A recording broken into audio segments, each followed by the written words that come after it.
Welcome to newsok.com. I am Jacob Bundner here with a Super 5 girls basketball update, joined by Jeff Zinn, Coach Anadarko, who is our Super 5 Coach of the Year. Jeff, thanks for joining us. Congrats on a huge season. Your second title, Anadarko. You won the 4A championship, underdog role, small roster, height-wise, right. And you still pulled it off. Have you had time to sit back and reflect on that? Yes. Originally, I was trying to, first couple mornings I woke up, had to wake myself up to the fact that we actually did it. But, we probably the last 4 games, our kids turned the corner in maturity level. The year before, a lot of them were freshmen, sophomores, and all of a sudden it just clicked about the area finals against class, and you could tell a different look on their face, and all the way through the state tournament, they never flinched. We looked at other teams, and they might get down or something, and I can honestly look back and say my kids never flinched, whether they're down, up in games, and just competed really hard. The one thing I keep getting from other coaches about your team was gritty. That's what I kept hearing about your team, was gritty. They just were relentless defensively. You didn't, like I said, you didn't have a lot of height. Most girls are 5'7" and below on your team. Right. How did your girls become that way?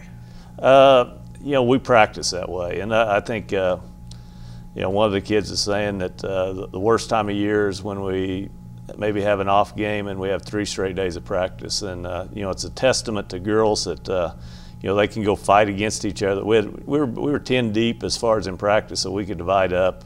And I think our kids probably are as competitive, and the way our defense is and offense, they went to battle against each other every day. And usually after 3 days of practice, they were more beat up than they said they were after state tournament. You going into that championship game against Muldrow, they got Taylor Collins, big recruit, Right. some other kids playing college basketball. What do you tell your kids going into that, knowing that you are the underdog?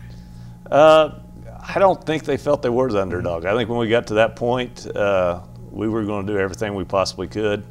We didn't really focus on the Collins girl. Just we knew how good she was, but we knew when she got it, she's probably going to score it. So our focus was on being as disruptive as we could on everybody else, and just hope, which we didn't stop her. We held her to 9 for 9 from the field, so we didn't do much stopping her. But we did, I think, through the course of the game, made her handle the ball more, made all of them have to work a little bit harder. You have 3 daughters on the team. A set of twins. Twins are a theme across the state this year. Right. But also, your mom was a big fan and she passed away this year. How special was this title, with your dad there, your 3 daughters on the team? Where does this title rank for you? Oh, it's got to be way up there. I mean, like I said, Mom passed away. That made for a tough year, and she loved the game of basketball. And so it was a little bit bittersweet at the end, and seeing my dad, and to the fact that he wished she would have been there so bad to see it. But to win with your kids, and all the kids are my kids, that I coach, it's that look on their face. That's the one common thing is, back in 2012, I can still remember the looks on those girls' faces when they won it, and this year it was the same experience. And I think that's probably as gratifying as anything, is that you've done something to make them so happy that they're going to remember for the rest of their lives. All right. Well, congratulations again, and stick with newsok.com and get the best high school coverage in the state.